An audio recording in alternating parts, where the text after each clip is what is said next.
Assalamualaikum warahmatullahi wabarakatuh. Kami dari kelompok 3 akan mempresentasikan tugas RBL kami dengan tema pembangkit listrik sederhana yang berjudul membuat pembangkit listrik sederhana dengan menerapkan hukum Lenz dan hukum Faraday serta energi kinetik menjadi energi listrik. Sebelumnya izin memperkenalkan diri, nama saya Hafiz Abilazi dengan NIM 123320006 dari Prodi Teknik Fisika. Saya MK Davi Hidayatullah dengan NIM 123130013 dari Program Studi Teknik Elektro. Saya Jodes Parasensi Matupang dengan NIM 123320002 dari Program Studi Teknik Fisika.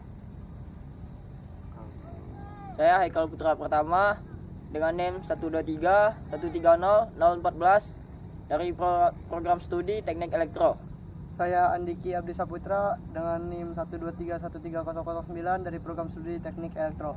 Dengan saya Muhammad Aufa Al-Jauhari dengan NIM 123320005 dari Program Studi Teknik Fisika. Dan saya Arfan Zakir Ramadan dengan NIM 123320007 dari Prodi Teknik Fisika.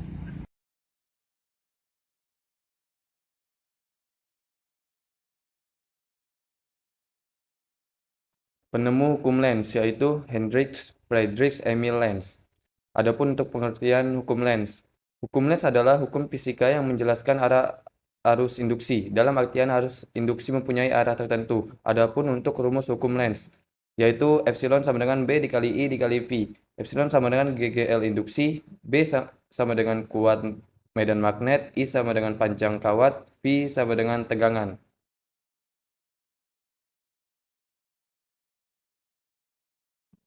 Adapun untuk penerapan hukum Lenz, di sini terdapat kumparan dan magnet. Arus listrik timbul dikarenakan adanya gerakan keluar atau masuk magnet ke dalam kumparan. Beda potensial yang timbul ini disebut gaya gerak listrik induksi atau disebut juga dengan GGL induksi. Berikut teori Faraday yang dikemukakan oleh Michael Faraday. Hukum Faraday menyatakan bahwa setiap perubahan medan magnet dalam suatu kumparan maka akan menyebabkan gaya gerak listrik induksi yang akan sebanding dengan laju perubahan flux. Berikut rumus hukum Faraday, yaitu epsilon sama dengan minus N dikali delta flux dibagi delta T, yang dimana epsilon sebagai GGL induksi dengan satuan volt, N sebagai jumlah lilitan, delta flux sebagai flux magnet dengan satuan Weber, dan delta T yaitu waktu dalam satuan second. Adapun alat dan bahan yang digunakan sebagai berikut.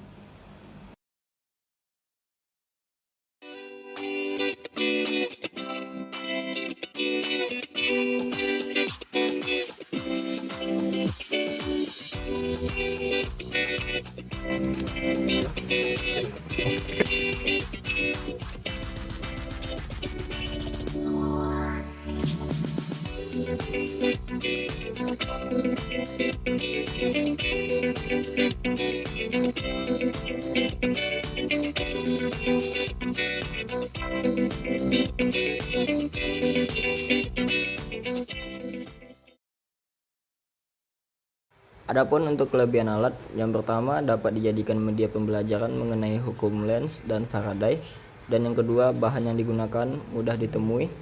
Lalu yang ketiga, alat ini tidak memancarkan lingkungan. Kekurangan alat: 1. Harga alat dan bahan yang cukup mahal. 2. Kegunaan alat hanya dapat menghasilkan tegangan kecil. 3. Pembuatan alat memerlukan fokus tinggi. 4. Alat hanya bekerja secara manual. Saran dan pengembangan alat. Adapun saran dan pengembangan alat yang kami buat adalah alat ini memerlukan lilitan kumparan yang sangat banyak untuk menghasilkan tegangan yang besar, serta pengembangan alat ini dapat berputar secara otomatis dengan menggunakan piston penggerak.